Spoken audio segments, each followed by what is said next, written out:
There was further violence after the match as Gardaí tried to contain the English fans in a corner of the West Stand. Within minutes of the match being abandoned, the Irish fans began to leave Lansdowne Road in an orderly fashion. For them, it was all over just after 25 minutes. Inside the ground, Gardaí and officials were involved in containing the English fans. An event that so many thousands of people here and so many thousands of people throughout the country sat down to enjoy, and spoiled by a minority of English fans, may I stress, who seem to be intent on disrupting this major sport. How did tickets get into the hands of people like that who were totally out to disrupt a sporting occasion? And these are the questions that I will be asking. Superintendent Campion, you've been here tonight, you've seen some of the things that's happened. Could you explain about this? This is some of the stuff that was thrown onto the field. This is one of the armrests of the seats in the upper west stand where the English fans were, and this was thrown down. In fact, it narrowly missed myself by about 4 inches. Superintendent, it was the English fans who started, wasn't it? It certainly was, there's no question about it. I mean, there's going to be no... That's the only place from which missiles were thrown, the only place from where trouble started. It's an absolutely horrendous night. I think this has nothing whatsoever to do with football or sport of any kind. It's mindless vandalism and everything else. And it certainly, it ruins the good security record which we have here. I was in the crowd. A lot of the people afterwards were blaming the FAI. Now, maybe wrongly so. They said that, they shouldn't have allowed these fans to come here and to put them up there. Possibly not. It's something we're going to review.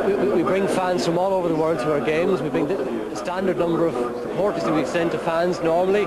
We work with the FA who issued these tickets to their travel clubs. They did everything, at least as far as we were concerned, to try and ensure that the right kind of fans came.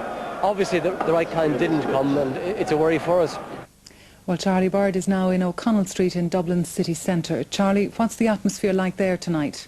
Well, Eileen, it's certainly tense. About an hour ago there were some skirmishes between the police and fans. Not all, I might add, English fans. I think there were certainly some a Dublin element involved in the violence which occurred in O'Connell Street about an hour ago. Things have quietened down now. One of the ferries which was due to take perhaps 300 English fans from the North Wall, I understand hasn't been able to sail tonight because of weather.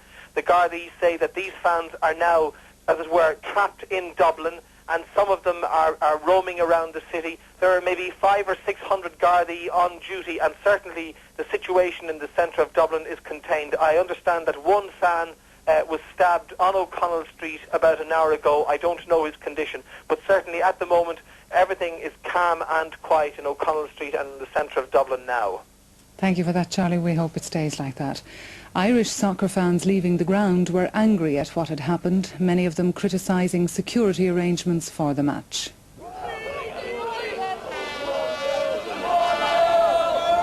As the fans streamed away from Lansdowne Road this evening, there was clearly an air of disgust and disappointment. You were in the English section as well. What did you see was the problem here tonight? Well, the problem was we were told we weren't going to be mixed, and we ended up, there was actually 3/4 of the year, I was actually more Irish than I was English.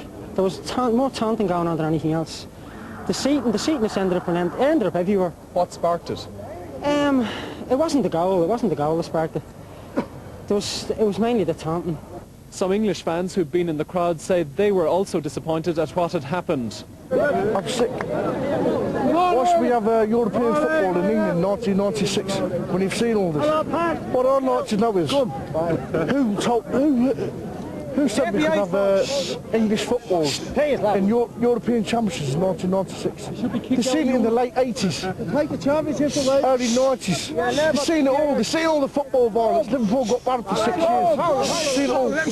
After all this, why should we have English football? It's a disgrace. They shouldn't have been given. Sean Connery and the FAI should be questioned now. That we've supported us in 1979 and we followed them in 88, in Italy and in America, and they give scum like that. Any bum will fill a seat with the FAI. They don't want us there. They don't want the real Irish there. The Lord Mayor of Dublin, Hugh Gormley, who was at the game, said he was disappointed with the security measures. I think there were inadequate security arrangements here, but I think they didn't really expect this to happen, and that these fans were selected, as I understand. So the whole thing is disgraceful, and it's going to be very bad for the English game again.